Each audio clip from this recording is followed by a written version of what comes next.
Assalamualaikum warahmatullahi wabarakatuh. Saya Olga Margareta Lubay dengan nomor pokok mahasiswa 1913023021 dari kelas 5A Pendidikan Kimia Universitas Lampung. Di sini saya akan mempresentasikan rancangan pelaksanaan pembelajaran untuk KD 3.2 membedakan sifat koligatif larutan elektrolit dan larutan non-elektrolit. Video ini saya buat guna memenuhi tugas perancangan pembelajaran kimia dengan dosen pengampu Ibu Nur Fadiawati dan Ibu Gamila Nuri Utami. Baiklah, langsung saja kita ke rancangan pelaksanaan pembelajaran yang telah saya buat. Di sini satuan pendidikan yakni SMA Negeri 1 Rebang Tangkas dengan kelas 12 semester ganjil, mata pelajaran kimia, materi pembelajaran sifat koligatif larutan dengan submateri sifat koligatif larutan elektrolit dan larutan non-elektrolit dengan alokasi waktu 4 kali 45 menit. Selanjutnya ada kompetensi dasar. Yang pertama, kompetensi dasar sikap spiritual. Yang pertama yakni menyadari adanya keteraturan dalam sifat koligatif larutan, reaksi redoks, keragaman sifat unsur, senyawa makromolekul sebagai wujud kebesaran Tuhan Yang Maha Esa dan pengetahuan tentang adanya keteraturan tersebut sebagai hasil pemikiran kreatif manusia yang kebenarannya bersifat tentatif. Selanjutnya, kompetensi dasar sikap sosial yang pertama yakni menunjukkan perilaku ilmiah, memiliki rasa ingin tahu, disiplin, jujur, objektif, terbuka, mampu membedakan fakta dan opini, ulet, teliti, bertanggung jawab, kritis, kreatif, inovatif, demokratis, dan komunikatif dalam merancang dan melakukan percobaan serta berdiskusi untuk diwujudkan dalam sikap sehari-hari. Dengan kompetensi dasar pengetahuan 3.2 membedakan sifat koligatif larutan elektrolit dan non-elektrolit. Dan kompetensi dasar keterampilan 4.2 melakukan percobaan untuk menentukan derajat pengionan. Selanjutnya ada indikator pencapaian kompetensi. Yang pertama, indikator pencapaian kompetensi dasar sikap spiritual. Yang pertama, mensyukuri kebesaran Tuhan Yang Maha Esa akan adanya perbedaan antara sifat koligatif larutan elektrolit dan non-elektrolit. Selanjutnya, indikator pencapaian kompetensi dasar sikap sosial yang pertama yakni menunjukkan rasa ingin tahu tentang perbedaan sifat koligatif larutan elektrolit dan larutan non-elektrolit. Yang kedua, menunjukkan perilaku disiplin dalam melakukan percobaan. Yang ketiga, menunjukkan sikap teliti dalam mengamati data hasil pengamatan. Yang keempat, menunjukkan perilaku jujur dalam menuliskan hasil pengamatan. Yang kelima, menunjukkan perilaku komunikatif saat menyampaikan pendapat. Selanjutnya ada indikator pencapaian kompetensi pengetahuan yang pertama, menjelaskan perbedaan kenaikan titik didih larutan elektrolit dan non-elektrolit pada konsentrasi yang sama. Yang kedua, membedakan penurunan titik beku larutan elektrolit dan non-elektrolit pada konsentrasi yang sama. Yang ketiga, merumuskan faktor Van Hoff. Yang keempat, menghitung jumlah mol pada larutan yang bereaksi. Yang kelima, merumuskan hubungan antara faktor Van Hoff dengan sifat koligatif penurunan tekanan uap pada larutan elektrolit. Yang keenam, merumuskan hubungan antara faktor Van Hoff dengan sifat koligatif kenaikan titik didih pada larutan elektrolit. Yang ketujuh, merumuskan hubungan antara faktor Van Hoff dengan sifat koligatif penurunan titik beku pada larutan elektrolit. Yang kedelapan, merumuskan hubungan antara faktor Van Hoff dengan sifat koligatif tekanan osmosis pada larutan elektrolit. Yang kesembilan, menjelaskan sifat koligatif larutan elektrolit. Dan yang ke-10, menuliskan penerapan sifat koligatif larutan elektrolit berdasarkan faktor Van Hoff dalam kehidupan sehari-hari. Selanjutnya ada indikator pencapaian kompetensi keterampilan. Yang pertama, mengamati wacana terkait kenaikan titik didih dan penurunan titik beku larutan elektrolit dan larutan non-elektrolit. Yang kedua, melakukan percobaan kenaikan titik didih larutan elektrolit kuat dan non-elektrolit yang memiliki konsentrasi yang sama. Yang ketiga, mengamati proses hingga larutan mendidih. Yang keempat, mengukur titik didih larutan dengan menggunakan termometer. Yang kelima, menuliskan titik didih pada tabel hasil pengamatan. Yang keenam, menghitung kenaikan titik didih pada masing-masing larutan. Yang ketujuh,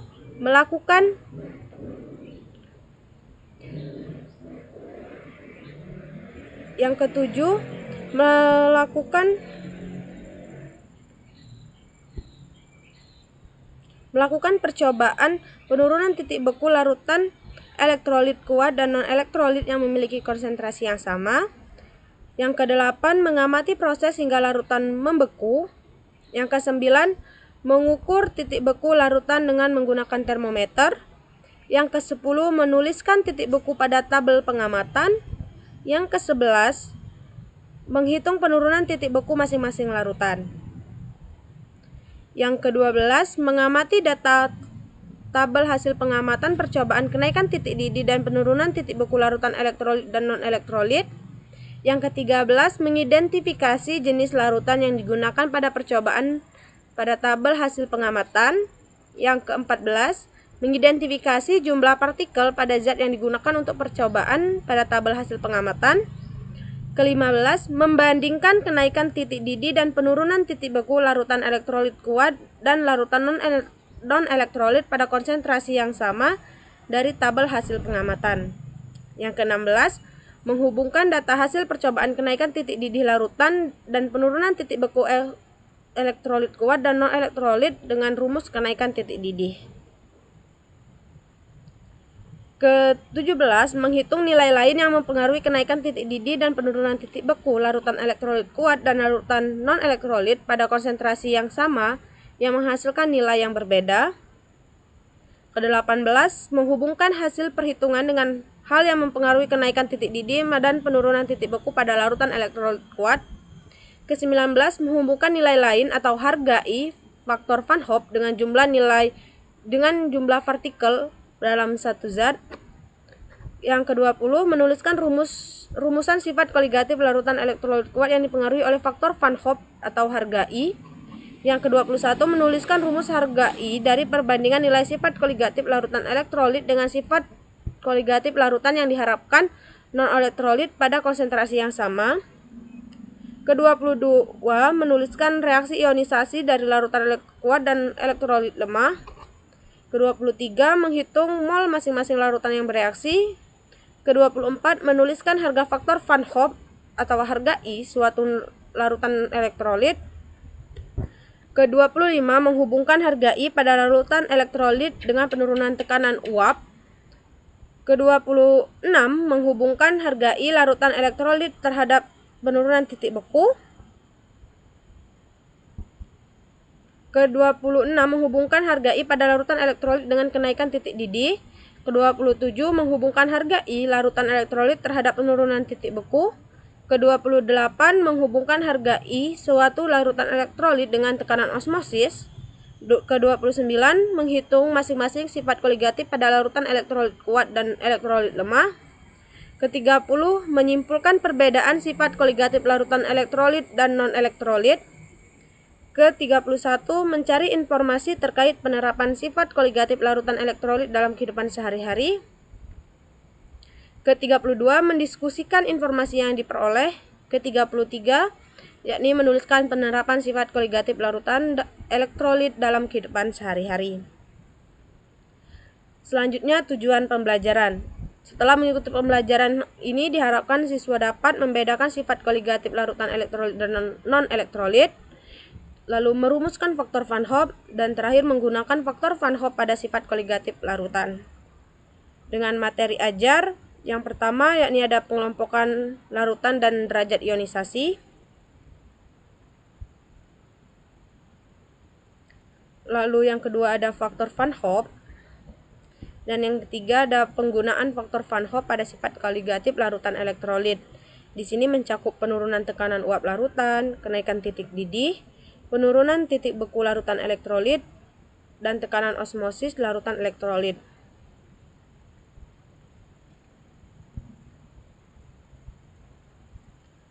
dengan metode pembelajaran dengan pendekatan saintifik dengan metode diskusi, percobaan, dan penugasan. Adapun kegiatan pembelajaran, pertemuan yang pertama 2 kali 45 menit. Kegiatan yang pertama pendahuluan. Yang pertama, guru mengucapkan salam, menyapa siswa dan mengecek kehadiran siswa. Lalu guru memberikan persepsi, yakni menanyakan materi larutan elektrolit dan non-elektrolit, lalu menanyakan materi minggu sebelumnya tentang macam-macam sifat koligatif, dan memberitahu materi apa yang akan dibahas dan tujuan dari pembelajaran. Pada kegiatan pendahuluan ini memiliki alokasi waktu sebanyak 10 menit. Lalu setelah itu memasuki kegiatan inti. Di sini kita memiliki alokasi waktu sebanyak 70 menit dengan kegiatan yang pertama, yakni mengamati atau observing. Di sini guru membentuk kelompok dan membagikan LKPD kepada siswa untuk proses pembelajaran. Lalu guru memberikan suatu wacana. Setelah itu akan memasuki kegiatan yang kedua, yakni menanya, atau tahapan kedua yakni menanya, questioning, di mana guru meminta siswa mengajukan pertanyaan terkait wacana yang telah diberikan. Setelah tahap menanya, kita akan memasuki tahap selanjutnya, yaitu tahap mencoba atau eksperimen. Yang pertama itu guru meminta siswa untuk melakukan percobaan kenaikan titik didih dari larutan elektrolit dan non-elektrolit sesuai dengan prosedur percobaan pada lembar kerja peserta didik. Yang kedua, guru meminta siswa menuliskan hasil pengamatan pada tabel hasil pengamatan. Lalu guru meminta siswa melakukan percobaan penurunan titik beku larutan elektrolit dan elektrolit berdasarkan prosedur percobaan. Guru meminta siswa menuliskan suhu hasil percobaan titik beku pada tabel pengamatannya. Yang kelima, siswa mencari informasi ke kelompok lainnya untuk menghasil kenaikan titik didih dan penurunan titik beku larutan yang berbeda setiap kelompok. Kegiatan selanjutnya adalah menalar atau mengolah data. Pada tahap ini, siswa mengasosiasikan, menalar, mengidentifikasi, dan menghubungkan dengan materi sebelumnya.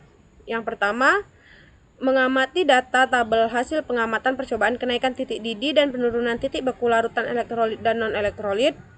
Yang kedua, mengidentifikasi jenis larutan yang digunakan pada percobaan pada tabel hasil pengamatan. Yang ketiga, mengidentifikasi jumlah partikel dalam satu zat yang digunakan pada percobaan pada tabel hasil pengamatan. Yang keempat, mengidentifikasi kenaikan titik didih dari tabel hasil pengamatan. Yang kelima, mengidentifikasi penurunan titik beku dari tabel hasil pengamatan. Lalu, yang keenam, membandingkan kenaikan titik didih dan penurunan titik beku larutan elektrolit kuat dan larutan non-elektrolit pada konsentrasi yang sama dari tabel hasil pengamatan. Selanjutnya, menghubungkan data hasil percobaan kenaikan titik didih larutan dan penurunan titik beku larutan elektrolit dan non-elektrolit dengan rumus kenaikan titik didih. Selanjutnya, menghitung nilai lain yang mempengaruhi kenaikan titik didih dan penurunan titik beku larutan elektrolit dan larutan non-elektrolit pada konsentrasi yang sama yang menghasilkan nilai yang berbeda. Selanjutnya, menghubungkan hasil perhitungan dengan hal yang mempengaruhi kenaikan titik didih dan penurunan titik beku pada larutan elektrolit kuat. Selanjutnya, menghubungkan nilai lain atau harga I yang disebut juga faktor Van Hoff dengan jumlah partikel dalam satu zat. Selanjutnya, menuliskan rumusan sifat koligatif larutan elektrolit yang dipengaruhi oleh faktor Van Hoff atau harga I. Selanjutnya, yang terakhir, menuliskan rumus harga I dari perbandingan nilai sifat koligatif larutan elektrolit dengan nilai sifat koligatif larutan non-elektrolit pada konsentrasi yang sama. Setelah itu memasuki ke tahap selanjutnya, yakni penutup. Di sini guru mengarahkan siswa untuk menyimpulkan bersama agar hasil yang didapat akan sama dan guru dapat memberikan penguatan. Misalnya itu larutan elektrolit mempunyai titik didih yang lebih besar daripada larutan non-elektrolit. Lalu larutan elektrolit mempunyai titik beku yang lebih rendah daripada larutan non-elektrolit. Lalu sifat koligatif kenaikan titik didih dan penurunan titik beku larutan elektrolit dipengaruhi oleh faktor Van Hoff atau harga I. Setelah guru meminta siswa menyimpulkan dan guru memberikan penguatan, maka guru menutup mengakhiri kelas dengan salam. Nah, pada tahap penutup ini kita memiliki alokasi waktu sebanyak 10 menit. Selanjutnya dilanjutkan ke pertemuan yang kedua dengan alokasi waktu 2 kali 45 menit. Dengan kegiatan yang pertama, kegiatan pendahuluan dengan alokasi waktu 10 menit.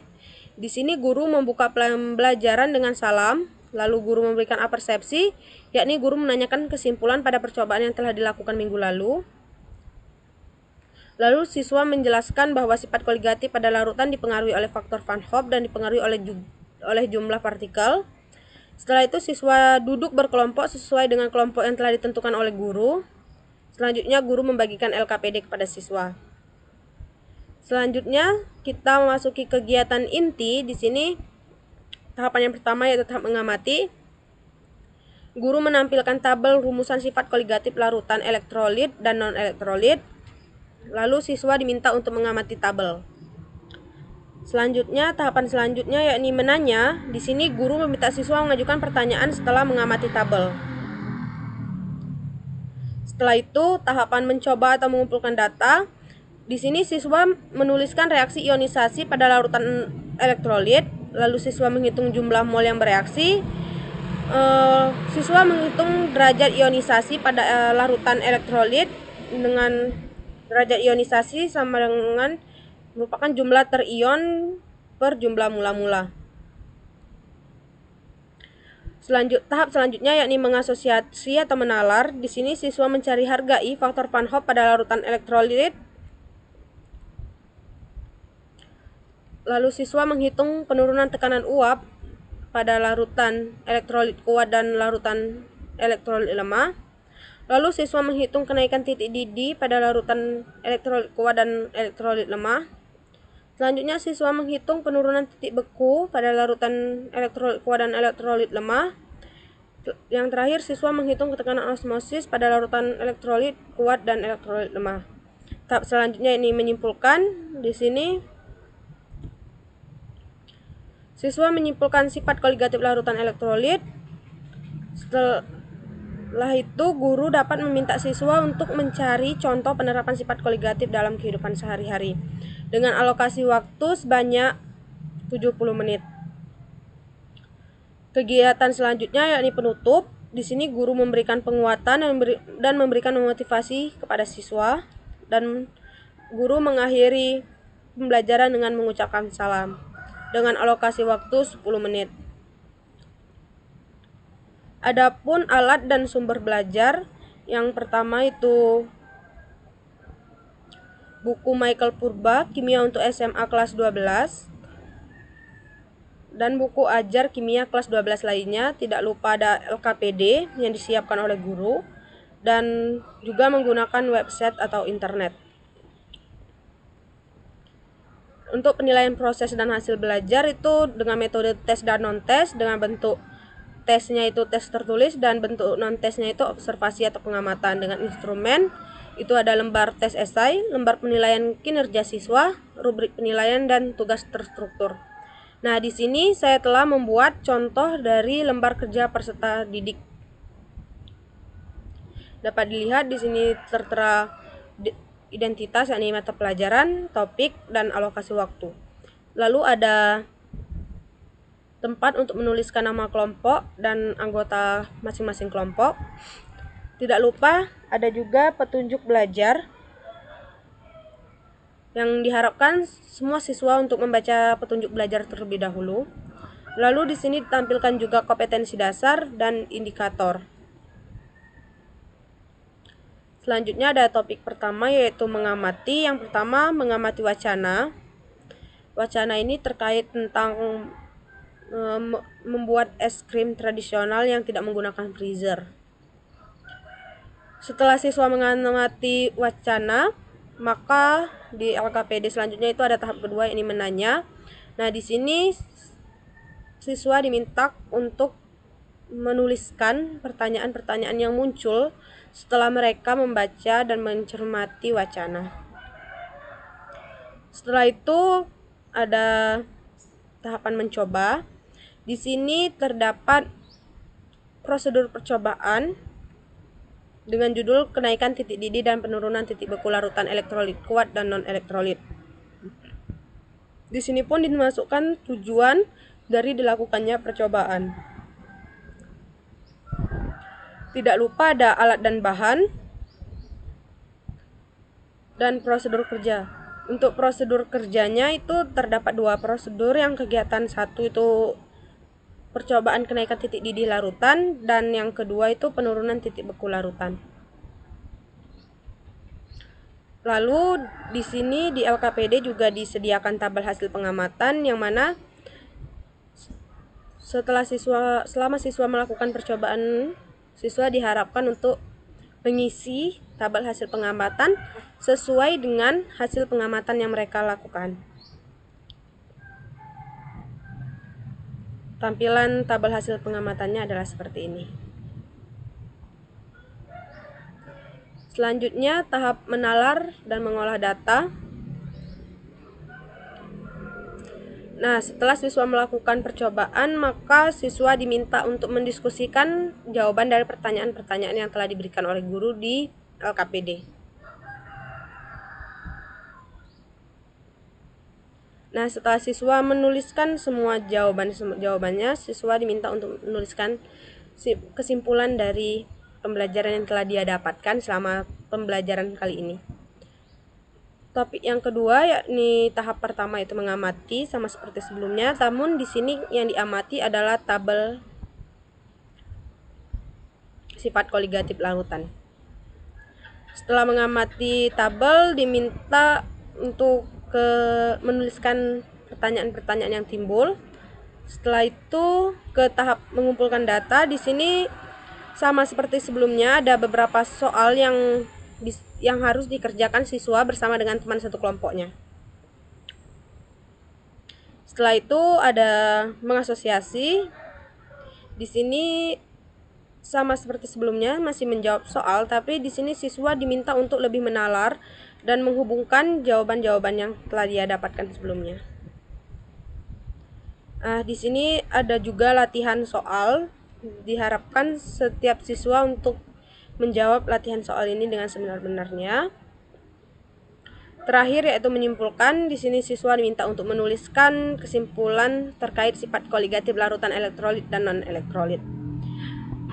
Dan terakhir ada tugas. Di sini siswa diminta untuk mencari contoh-contoh penerapan sifat koligatif larutan elektrolit dan non-elektrolit, lalu dituangkan dalam bentuk makalah dan dikerjakan secara berkelompok.